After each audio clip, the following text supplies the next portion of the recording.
Hey guys, Chris the Valley Guy here. Time to talk about my day and hope that someone might be able to help me in the comments. Who knows? Maybe I have a very resourceful person that knows exactly how to fix the problems I'm dealing with. But anyways, this is my third time trying because I keep running out of storage. So, may I begin? I don't know if I said this already. I think I got food poisoning from unrefrigerated sushi. So, take the L, I guess. I think I'm kind of sick. I feel like I'm about to lose my internals from the top and the bottom, but not to be too graphic, obviously, but you know what I mean. So, my front main oil seal has been leaking, and it's been getting worse, I think. About 2 or 3 fluid ounces of oil a day. Obviously not ideal.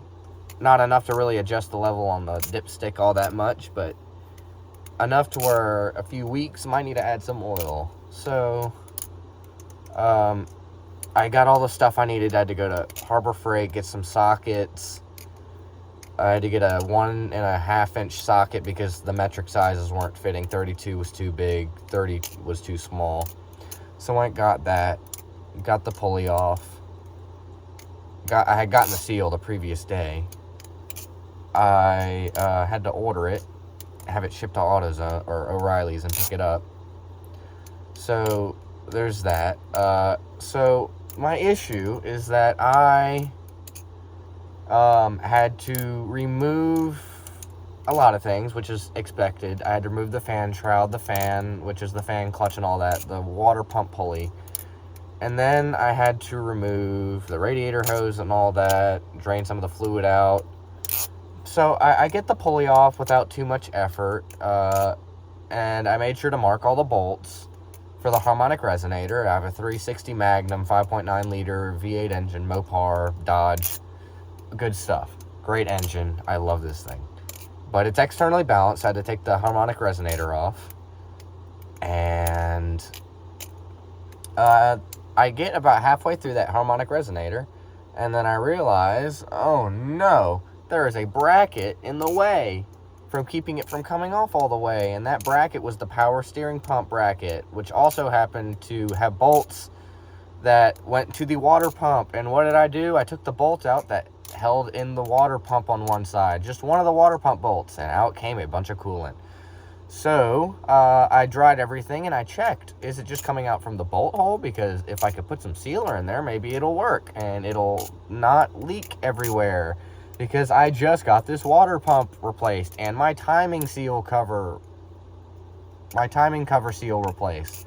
And I had to have my refrigerant swapped over from R12 to R34A, 134A, because they weren't paying attention and didn't salvage it. And not that they could, they'd have to pump it back in, but they were expecting to be able to get R12, but they didn't realize, oh wait, R12 is that refrigerant that they banned in 1995 for destroying the ozone layer. So we had to convert you over, man. I'm just like, son of a, oh my goodness. So my AC doesn't blow as cold anymore, and I had to spend $1,200 to have that happen. And I tried to do that whole job myself, and what did I do? I messed it up. That's what I did. I messed it up. So, what I had to do is I had to, what did I have to do? Yeah, I had to pay to have it done by a shop because I'm not competent enough to get a water pump sealed properly, apparently, because I couldn't get one of the brackets off to get the water pump on correctly. And I think I stripped a bolt somewhere and they had to fix it, and I was just like, oh my goodness. So, anyways, I get all that off. I realize, oh crap, I probably just messed up my seal. So I went and got some sealer, some gasket maker for water pump. Hopefully when I put it on the bolt and I put it back in, when I reassemble everything, it's going to be great and fine and dandy and it won't leak. At least not bad enough so that I don't have to get it worked on for a while and I can just keep adding coolant once every week or something. But man, is it frustrating. It sure is very frustrating. It's very frustrating, but it's okay. It's okay. So what I do is I get the old seal out. Once I get the resonator off, obviously, I get the oil front crankcase oil seal out. Take some persuasion. I bend some needle nose pliers. Like, if these are the two needles, I end up bending them outwards just from how much force it took to get that seal out. But I do it eventually. And then I go put the new seal in and I mess it up. I just completely mess it up. I bend it. I'm not going to put a bent part in because I got it crooked and have to take all that apart again just to have the same problem with the water pump probably again. And, yeah, so what I had to do was, so what I'm having to do is just get another seal. And thankfully, apparently, when I went to go order another one tonight, was that apparently they have 3-year warranties. So if you mess it up, you can get another one. So that's fantastic. It's absolutely amazing. So I'm going to go get it tomorrow if I'm not sick from food poisoning all day tomorrow. And I'm going to redo it. Man, I did this 6 minutes so far. I mean, this took me 22 minutes to get this far last time. Well, I started talking about something else after that, but I got like 18 minutes in by the time I was talking about all this, so I got plenty of time left. I just think this video can't really go over 22. If this video ends, I'm just going to upload it and recap in the description, but I was going to actually record all this and post it as it was happening, or not post it as it was happening, but make it one big video. But I forgot to start, and I got lazy. I was like, I'm not recording now. So, yeah. So I was trying to hammer in the seal, and I had a PVC pipe that was about the right size I was trying to use, and I was trying to use the old seal to help hammer it in and do some other things, but it just was not working. So what I had to do was mess it up. That's what I did. I messed it up, and that's not what I needed to do, but I did. So I messed it up, and I just, like, lost my crap. I was just, like, about to throw something, because I was just, like, so mad that I messed up this $30 part, and I had made all these, not errors, but I just had gotten into such a crap show, and I could have just paid someone to do it, and I should have just paid someone to do it. I was worried the van wasn't going to make it to the nearest mechanic or have enough time in the mechanic shop to get it all done. Where was I going to stay? I was just, like, absolutely just, like, losing my crap, about to just lose my mind. So I crawl myself out from under that vehicle, and I'm damn near about to throw the mallet I was using onto the ground, just in a fit of rage, just losing my crap. And I'm just like, at this moment, I'm just like, you know what? I need to go on a walk. So I grab a Pepsi, and I didn't even grab my phone or my keys. I just went on a walk, completely secluded, no distractions, just went on a walk. It's dark out. I just go on a walk, and I sit on the corner of one of the intersections in my neighborhood by a stop sign, and I just sit down. And I know that not everyone's religious. You take it for what it's worth. Tune out if you get offended by that or whatever, but I don't know. I just sit down, and I just talk to God, and I'm just like, what is happening here? Like, what is going, like, just why? And then I just realize it's just not that big of a deal, man. It's just really not. It's inconvenient for sure, but I'm okay. My van could burn to the ground for all that matters, and it would still be okay. I could lose everything I have, and it would still be okay. It's just, and I have so much more than what that situation I just described allowed me to have, so it's very inconvenient, it's very frustrating, but it's okay. I can try again. I'm lucky enough to have that. I can try again. I didn't crack the engine block or anything. I didn't strip out a major thread or anything. I didn't cross thread the threads into the main shaft of my crankshaft, the bolt that holds on the pulley. I didn't cross thread it or anything. I didn't mess up anything too bad. And I get mad at myself because I'm like, this isn't that hard. Like, I should be able to do this. But in reality, from what I've heard around me in the world, apparently, oh yeah, you're pretty phenomenal for the fact that you can do this stuff. And I have to sit and question for myself, not to like inflate my ego or anything, obviously, but be like, am I really like actually lucky to be able to do this? And I am. I'm lucky that I didn't have money to begin with. I said I should have just taken it to the shop, and I said that I have the money to do it. But I mean, at the end of the day, I was going to spend money anyways. And that's just the way it goes. And I took the chance to experience something that I didn't want to experience, for one, but it's okay. My stomach is not happy. And I made a mistake. I made a mistake. Oh, well. I mean, you learn from your mistakes, and you don't just learn things from your mistakes. And that's the thing I'm learning. Big old wise 20-year-old. I know, I'm 14, this is deep, and whatever. I'm self-aware, I guess, but not self-aware like I am when I'm 14, though. I'm just kidding. So, I don't know. I lost my train of thought. So,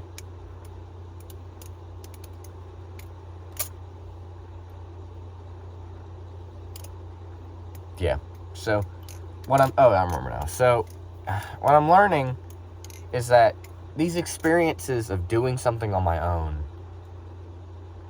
like, sure, I had the knowledge to do all this stuff for the most part from the beginning. I mean, I knew what it was going to probably take, but wisdom is what I've gained from this situation. I've learned that, not everything is as simple as it seems. Sometimes there's an extra step, and that one extra step just destroys your day, destroys your week.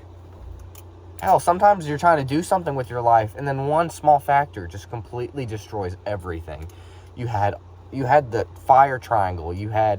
Except it's like a hexagram or something, or I forgot my polygon shapes. What is wrong with me? But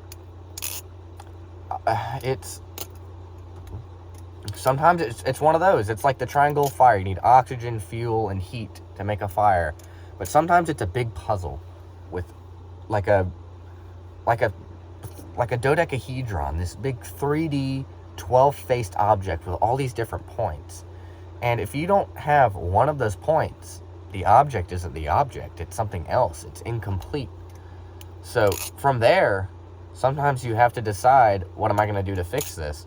Can you fix it? Can you fix the one point that you need to solve your problem? Or do you have to make a different shape? And that's hard. It's hard to just change your entire plan and make a different shape. But be glad that you had 12 faces to work with and so many points to deal with then, because what if you didn't? I mean, I don't know how many points a dodecahedron has. I'm sure I could look it up, but it's just not the end of the world sometimes, for one. And two, I've gained wisdom from the fact that just, I may know how to do something, but that doesn't mean I know how I'm going to do it. And I did know how to do it in this case. Well, no, I didn't. I didn't know how to do it in this case. I just knew what I had to do. And I followed the logical process of what I needed to do. And I got so close. Excuse me. And then I got so close yet so far. Which isn't to say I failed. I just have to start from my last save point, I guess. So, yeah. But yeah. So, yeah. I'm just going to say yeah, and so. It was my only words for this video. I guess that's what I'm going to do here. Just kidding. I guess, I don't know. You learn something new every day. You get a new frustration every day. You solve a new problem every day. Maybe not every day, but in the philosophical way, yes, every day. You have to learn a new challenge. You have to solve a new problem. You have to go beyond where you've gone before, and that sucks sometimes. Sometimes it's rewarding. This job might feel pretty rewarding if I pull it off, but I'm never doing it again. Well, I take that back. I might do it again if I have to. I never should have to do it again. This oil seal should last me for a pretty long time. But I'm hoping I don't have to pull the water pump off, and I'm hoping I don't have to reseal the whole thing, because last time I tried that, it ended miserably.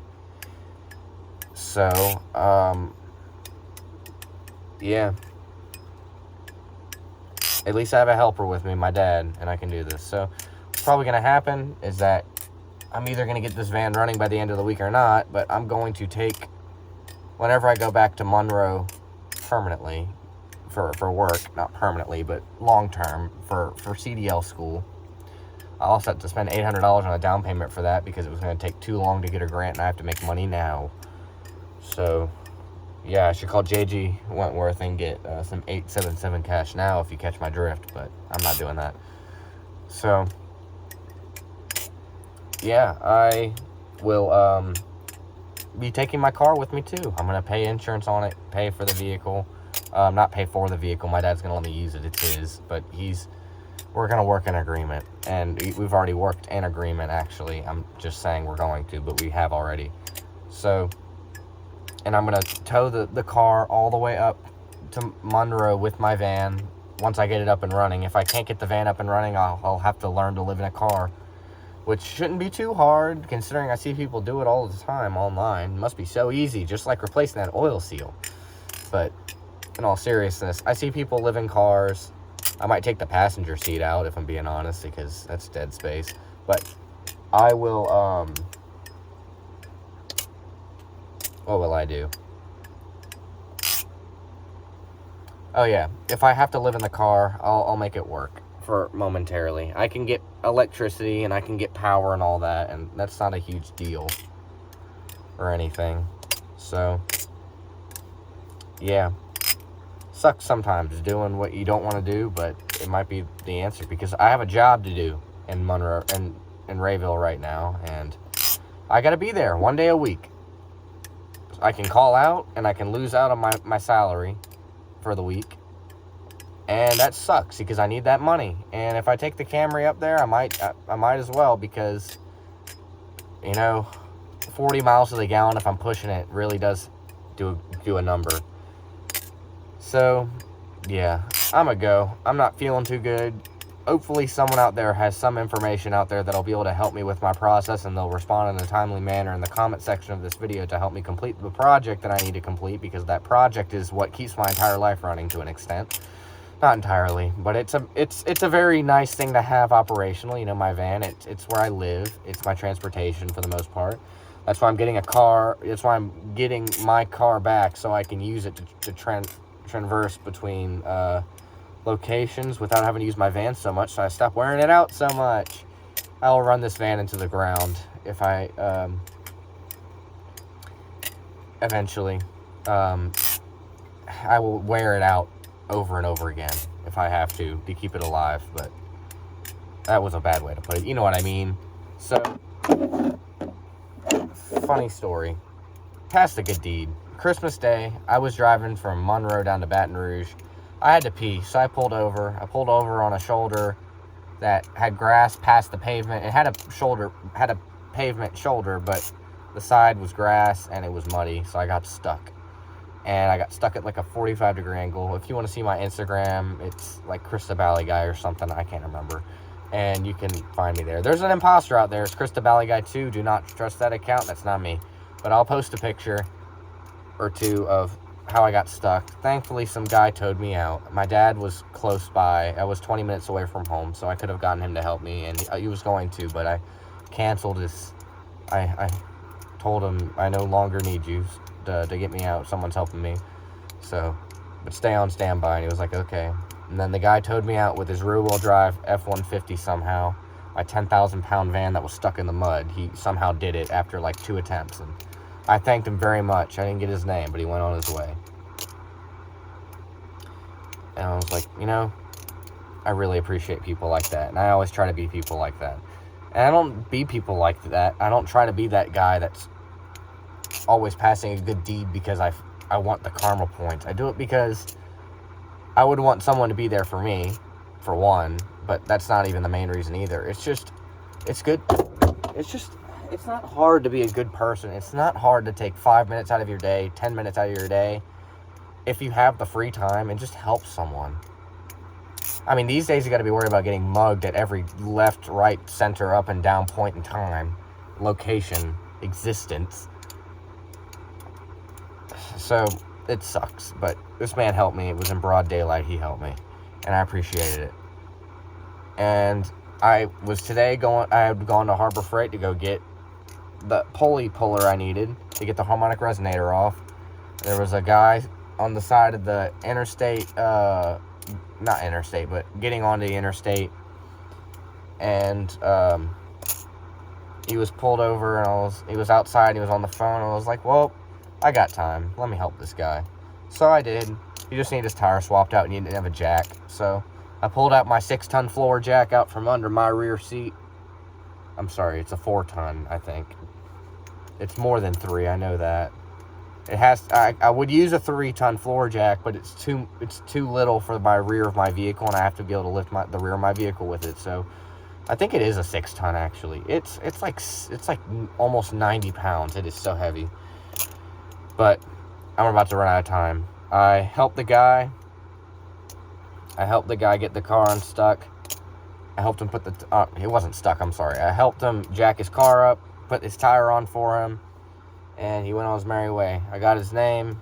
He got mine. Actually, no, he didn't get my name. I always try to exchange names in those situations because you never know when you'll meet someone again. It's a small world sometimes. But anyways, thank you for listening to me.